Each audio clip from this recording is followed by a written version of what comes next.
Good morning student. आज हम discuss करने वाले हैं 1.2 एक्सरसाइज क्लास 9th मैथमेटिक्स का फोर्थ क्वेश्चंस।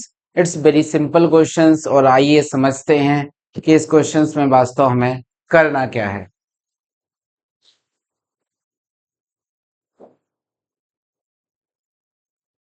क्वेश्चंस का डायग्राम वैसे ही है जैसे कि आपने 3 क्वेश्चंस में देखा। On the graph sheets mark the X axis and Y axis on the origin O.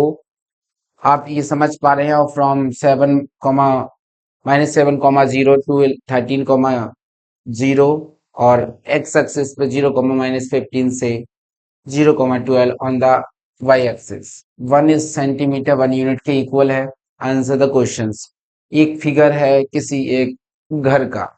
Question है other room in the house, एक दूसरा रूम है इस घर के अंदर।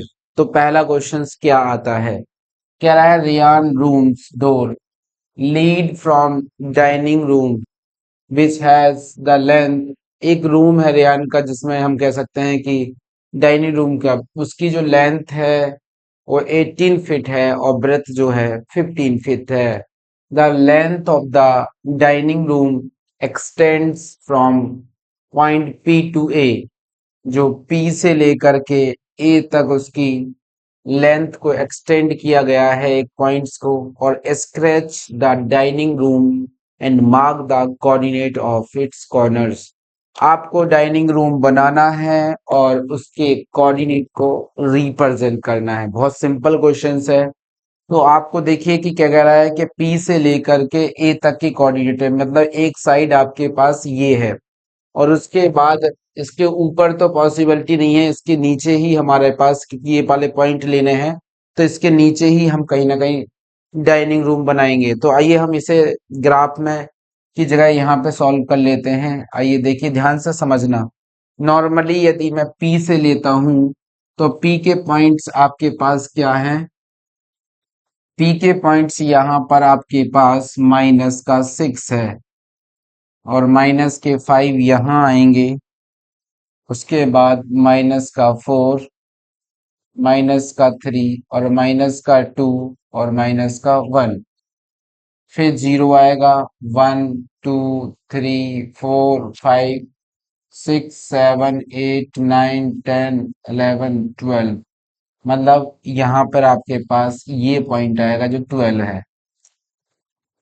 0 1 2 3 4 5 6 7 8 9 10 11। इस प्रकार से आपकी एक साइड हो गई। उसके बाद कह रहा है कि इसकी जो 18 फीट है, तो आप देखें 6 यहाँ से यहाँ तक देखेंगे 6 यूनिट ये हैं और 12 यूनिट ये हैं। तो इसका मतलब ये वाला हमारे पास 18 फीट हो सकता है क्योंकि हमारे पास ये 3 आ गई। उसके बाद हमारे पास 15, उसकी जो ब्रेथ है 15 फीट है। 15 यदि मैं यहाँ की जगह यहाँ लिख सकता हूँ कि ऐसा, मैं ऐसा कर दूं नीचे। देखिए यहाँ पर 0 0 ऊपर जाएगा तो प्लस का होगा, नीचे आएगा तो किसका होगा, ये माइनस का होगा। इसका मतलब यहाँ पे जो कोऑर्डिनेट यहाँ से 0 से जाएंगे, मैं 0 की जगह मैंने क्या कर दिया, साइड से बना दिए। इसके क्या कर दिए, साइड से बना दिए। 0 की जगह मैंने साइड से क्या कर दिए, बना दिए। इसलिए ध्यान रखना। तो मैं यदि मैं यहाँ लिखूं, यहाँ पे लिखूं, यदि मैं यहाँ लिखूँ माइनस, यहाँ पे P पॉइंट है और -6 है और यहाँ से मैं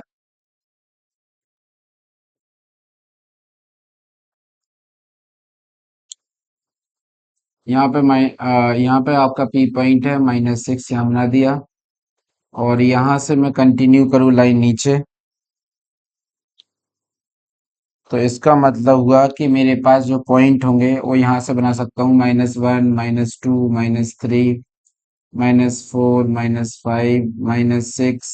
आप स्केल से बनाएंगे प्रॉपर, -7 -8 -9 -10 11 12 13 14 15। तो माइनस का 15, ये आपके पास यहाँ पे आ गया है -15। क्या आ गया, -15। आप यहाँ बना सकते हैं, क्या हो जाएगा, ये -15 आ गया। इसका मतलब है यहाँ 10 है, ये 11 है, ये 12 है, ये 13 है और ये 14 है। यहाँ गैप थोड़ी सा कम होने के बाद कंटिन्यूअसली जल्दी कर दिया। इसका मतलब हुआ कि 18 ऐसा रहेगा और 15 ऐसा रहेगा, इसका मतलब है। और दूसरी बात है कि इसको जो स्ट्रक्चर्स है हमारे पास वास्तव में कैसा प्लेस्ड होगा, दूसरे क्वेश्चन से समझ में आता है कि रेक्टेंगुलर होगा। इसका मतलब ये वाली साइड ये 3 हो जाएगी ऐसे, और ये वाली साइड 15 हो जाएगी। तो आप समझ पा रहे होंगे इस तरीके से पहला डाइनिंग रूम का स्केच डायग्राम बनेगा। डाइनिंग रूम का स्केच आपका इस तरीके से बनेगा। तो ये क्लियर होगा। पहला पार्ट्स का क्वेश्चन, पहला पार्ट आपको ऐसे बनाना है कि आपको स्केच लेना है और उस तरीके से लाइन बना देंगे और 15 नीचे और इस तरीके से क्रिएट कर देना है। अब दूसरा क्वेश्चन हमसे कह रहा है कि place the rectangular 5 into 3 feet dining table. ये रेक्टेंगुलर डाइनिंग टेबल के लिए है और ये फिगर भी आपके पास रेक्टेंगुलर ही बन रहा है, ठीक है। Table precisely in the centre of the dining room के अंदर सेंटर में होनी चाहिए और टेबल का साइज होनी चाहिए 5 into 3, लेंथ होनी चाहिए 5 फीट और ब्रेथ होनी चाहिए 3 feet. Write down the coordinate of the feet of the table. आपको कोऑर्डिनेट लिखना है, उस टेबल के कोऑर्डिनेट क्या होंगे। तो बिल्कुल सिंपल है, आइए देखते हैं। इसी में मैं सेकंड क्वेश्चन आपको क्या कर रहा हूँ, बताने का प्रयास कर रहा हूँ। सेकंड क्वेश्चन इसी में देख लीजिए। सेकंड क्वेश्चन क्या होगा, देखिए नॉर्मली आप समझ पा रहे होंगे कि सेंटर निकालना है। तो भैया इसका सेंटर निकालने के लिए ये आपके पास 18 है पूरा, लेकिन 18 है तो मिड पॉइंट इसका कहीं ना कहीं मिड पॉइंट आएगा। इसका मिड पॉइंट क्या होगा, एपी का मिड पॉइंट। यदि एपी का मिड पॉइंट देखें, दूसरा क्वेश्चन मैं सॉल्व कर रहा हूँ, ये यहाँ कर दूं, चलो यहाँ कर देते हूँ दूसरा क्वेश्चन, ठीक है, और उस पर रिप्रेजेंट कर देंगे। तो इसका मतलब एपी का यदि मुझे सेंटर लेना है तो -6 प्लस के 12 अपॉन में के 2, मिड पॉइंट निकालने का फॉर्मूला ये होता है। तो 6/2 इसका मतलब है 3, पॉजिटिव जहां पर 3 होंगे।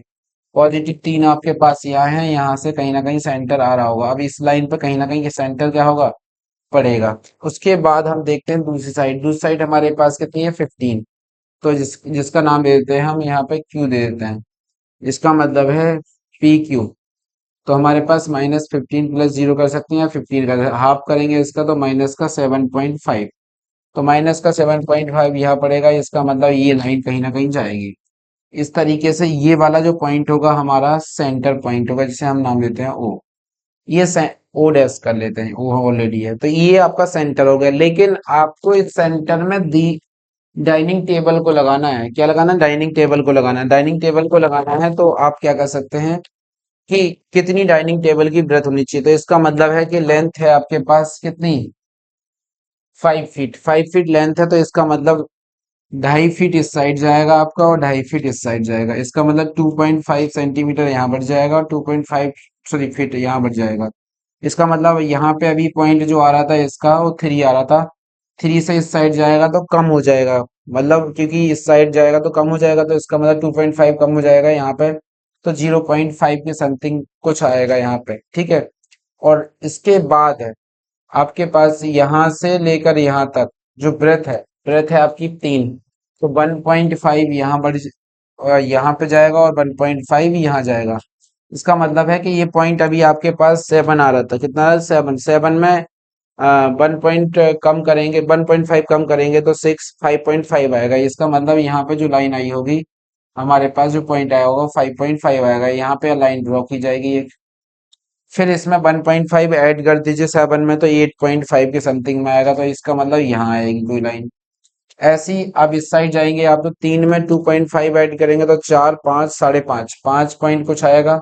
इसका मतलब हुआ कि अब इसके कोऑर्डिनेट हमारे पास निकल के आ सकते हैं कि ये वाला पॉइंट जो होगा हमारे पास कितना होगा, 7 से कम करेंगे 1.5 तो 6, 5.5। तो ये वाला पॉइंट जो वाई एक्सेस का 5.5 होगा और एक्स एक्सिस का कितना हो जाएगा आपके पास, 3 में 2 ऐड करेंगे तो 5.5 हो जाएगा। ये 5 पॉइंट है आपके पास, 3 से 5.5 और यहाँ -5.5 हो जाएगा। ये कोऑर्डिनेट आ गए। उसके बाद ये वाले कोऑर्डिनेट यदि आपको निकालने हैं तो एक्स वाई की वैल्यू तो यही है, एक्स की वैल्यू चेंज होगी तो वाई की वैल्यू तो क्या है, -5.5 हो गया। एक्स की वैल्यू क्या होगी, एक्स की वैल्यू 2.5 कम कर दो, 2.5 इसमें से कम करेंगे तो एक कम किया 2 आ गए इसे, तो इसका मतलब 0.5। 0.5 ये लाइन भी नीचे वाली 0.5 पे हो गई। ये लाइन नीचे वाले कोऑर्डिनेट देखो तो कितना हो जाएगा। अब यदि हम 1.5 ऐड कर देते 7 में तो 8.5 हो जाएगा। तो इसका आ जाएगा -8.5 यहाँ पे वाई एक्सिस का पॉइंट तो सेम रहेगा -8.5, लेकिन एक्स एक्सिस की वैल्यू कितनी आई थी 5.5। इस तरीके से उस टेबल को यहाँ पे पूरे सेंटर में डाइनिंग टेबल में रिप्रेजेंट किया जाएगा। तो ये है प्रॉपर तरीके से आपका फोर्थ क्वेश्चन। आप अच्छी तरीके से समझ लीजिए, बार बार वीडियो को देखिए। चैनल पर पहली बार आए हैं तो चैनल को सब्सक्राइब कर लीजिए, बेल आइकन को प्रेस कर लीजिए नेक्स्ट वीडियो देखने के लिए। Thank you everyone.